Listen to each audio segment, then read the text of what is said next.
തെരഞ്ഞെടുപ്പിന് മുൻപായി കേരളത്തിൽ വിസ്മയങ്ങളുണ്ടാവും.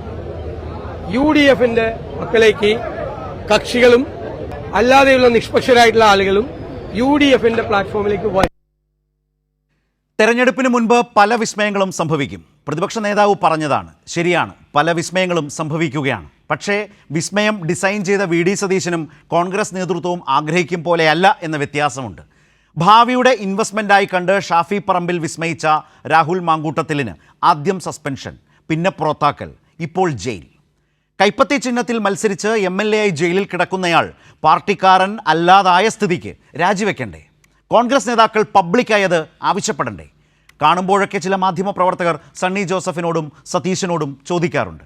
കയ്യിൽ പിടിച്ച് രാജിവെപ്പിക്കാനാവുമോ എന്ന് മറുപടി പറഞ്ഞ് ചോദിച്ചവരെ വിസ്മയിപ്പിച്ചു. ഇനിയും വിസ്മയങ്ങളുടെ നീണ്ട പട്ടികയുണ്ട്.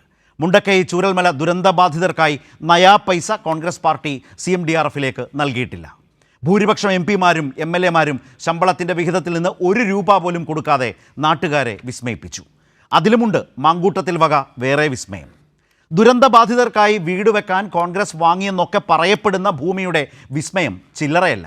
അത് വഴിയേ നോക്കാം. UDFനെ വലുതാക്കി വിസ്മയിപ്പിക്കാൻ ഇറങ്ങിയപ്പോൾ കിട്ടിയതാണ് വലിയ വിസ്മയം. ജോസ് കെ മാണി പറഞ്ഞതോടെ വിസ്മയം സ്വപ്നം കണ്ടവർക്ക് ശോകമായി. പക്ഷേ നേരെ മലപ്പുറത്തേക്ക് വണ്ടി കയറിയ മാണി സി കാപ്പനും തൊടുപുഴയിലെ വീട്ടിലിരുന്ന് PJ ജോസഫും വിസ്മയം പൂണ്ടു. അങ്ങനെ വിസ്മയം പകരാനിറങ്ങി ഇളിഭ്യരായവരെക്കുറിച്ചാണ് ഇന്നു പറയുന്നത്.